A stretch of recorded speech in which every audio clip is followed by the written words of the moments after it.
Hello मंडळी, रुचकर रसोई आणि ब्लॉगमध्ये तुमचं स्वागत आहे। आज मी तुम्हाला शेवग्याच्या शेंगांची आमटी दाखवणार आहे। तर त्याचं साहित्य असं, ही तूर डाळ आहे घेतलेली, साधारण 2 वाटी आहे, आणि तूर डाळ आणि लाल मसूर डाळ अशी एकत्र डाळ आहे। तुम्ही नुसती तूर डाळ पण घेऊ शकता। माझ्याकडे मी लाल मसूर डाळ आणि तूर डाळ अशी एकत्र करून ठेवलेली असते, तर ते मी 2 वाटी घेतलेली आहे। आणि शेवग्याच्या शेंगा 3 घेतलेल्या आहेत, ज्या मोठ्या आहेत एकदम, हे बघा एवढ्या मोठ्या आहेत। त्याचे आता तुकडे करून घ्यायचे। कसे करायचे सगळं तुम्हाला मी दाखवते। या शेंगा मी धुवून घेतलेल्या आहेत, आता तुम्हाला मी तुकडे करून दाखवते या शेंगांचे। इथे हे शेंगांच्या शेवटी असं इथे कापून घ्यायचं, इकडनं असं कापून घेतलंय मी, आणि मग हे असं ओढायचं की हे असं साल निघतं त्याचं।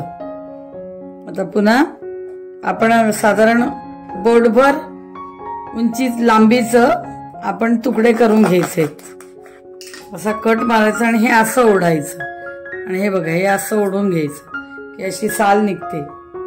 पण सालीत जरा कडूपणा असतो। पुन्हा दाखवते तुम्हाला, असा कट मारायचा, हे बघा असा कट मारलाय, आणि मग हे असं ओढून घ्यायचं की साल अशी निघते। असे बोटभर लांबीचे तुकडे करून घ्यायचे सगळ्या शेंगांचे, हे बघा असं काढून घ्यायचं। सगळीकडनं साल काढायची गरज नाही, हे असं जितकं निघतंय तितकं काढून घ्यायचं। ती काढली तर मग ती शेंग एकदम मेणासारखी लागते, मग एकदम मऊ तशी नको आपल्याला, थोडी साल हवीच।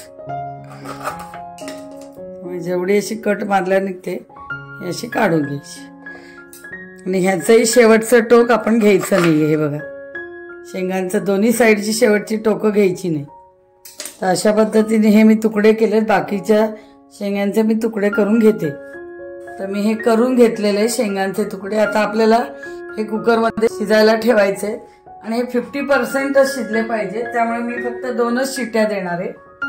ह्याच्यामध्ये मी साधारण 1 भांड पाणी घालणार आहे, आणि आता कुकरच्या 2 शिट्ट्या देणार आहे, आणि डाळ पण कुकरला लावणार आहे मी, ती पण शिजवून घ्यायची आपल्याला। तर शिजत लावतीये, कुकरला खाली पाणी टाकलंय, तर मी शेंगा वेगळ्या शिजवून घेते, कारण 2च शिट्ट्या द्यायच्या। डाळीला आपल्याला 6 शिट्ट्या 5-6 शिट्ट्या द्याव्या लागतात, त्यामुळे ते एकत्र डाळ शिजवणार नाहीये मी, डाळ दुसऱ्या कुकरमध्ये मी लावणार आहे। आता आपण हे शिजवून घेऊया। तर आता शेंगा कुकरमध्ये लावल्यात, आणि आता गॅस चालू केलाय, 2 शिट्ट्यानंतर बंद करणार। डाळ मी आता ही शिजवून घेते कुकरमध्ये लावून, ही मी धुवून घेतलेली आहे। तर आता 6 शिट्ट्या देणार आहे, आणि ती शिजवून घेतली। आपण हे तुरडाळीचं वरण शिजवून घेतलंय, तुरडाळ आणि लाल मसूर डाळीचं मिक्स वरण आहे, आणि ह्या शेवग्याच्या शेंगा 2 शिट्ट्या देऊन शिजवून घेतलेली।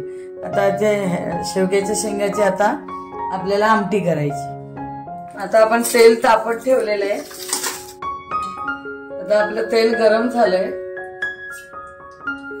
1 छोटा चमचा मोहरी टाकली, नंतर 1 चमचा हळद, 1 चमचा तिखट, थोडंसं हिंग, अर्धा चमचा,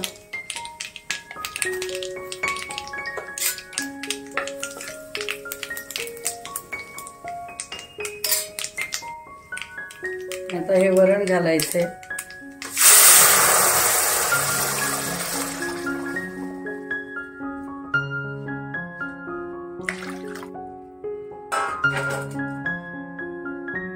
आता मीठ घालायचंय चवीनुसार, हळद, आता गूळ घालते थोडासाच, नंतर गोडा मसाला 3 चमचे घालते मी, ह्या छोटे चमचे 3,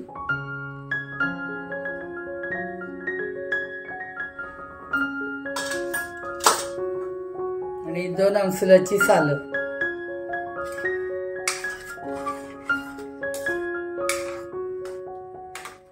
तर थोडंसं पाणी घालून घ्यायचंय.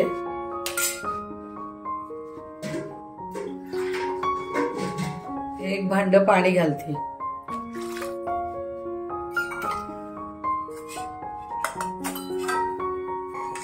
आणि आपण आता शेंगा ज्या शिजवून घेतल्यात त्या घालते.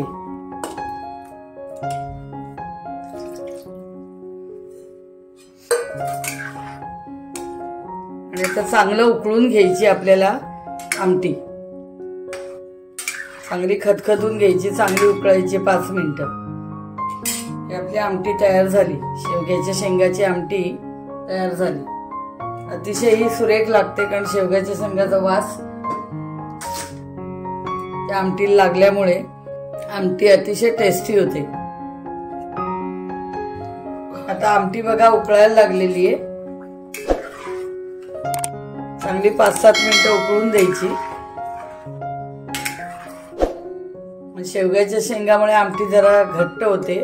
आपल्याला कितपत हवी आहे पातळ त्याप्रमाणे पाणी घालायचं. एवढ्या वरणाला एक भांड पाणीची करायची बघा, इतपत घट्ट करायची. एकदम पातळ आमटी पण चांगली लागत नाही शेवग्याची. आणि आमसूल, गूळ, मीठ, मसाला त्याच्यामुळे आंबट तिखट गोड अशी आमटी ही होते. चटपटीत आमटी होते एकदम.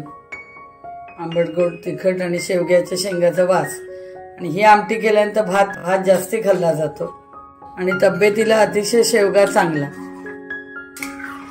आता आपली आमटी 5 मिनिटं उकळून झाली. हे बघा, मी अशी पातळ ठेवली आहे.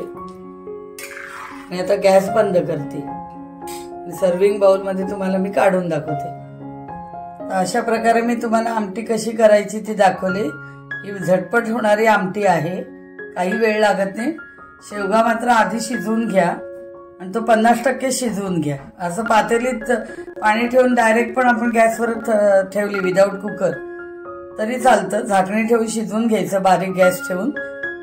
जास्ती शिजवायची नाही शेंग, कारण पुन्हा आमटीत उकळताना पुन्हा तिला तापमान लागणार आहे, त्याच्यामुळे जास्ती मऊ होऊ शकते. 50% शिजवून मग आमटीत घालायची. अशा प्रकारे मी तुम्हाला आमटी करून दाखवलेली आहे. ही भाताबरोबर, पोळीबरोबर, भाकरीबरोबर अतिशय सुरेख लागते. तर मी सांगितल्याप्रमाणे करून बघा आणि माझ्या रेसिपीला लाईक, शेअर आणि सबस्क्राईब करा. थँक्यू.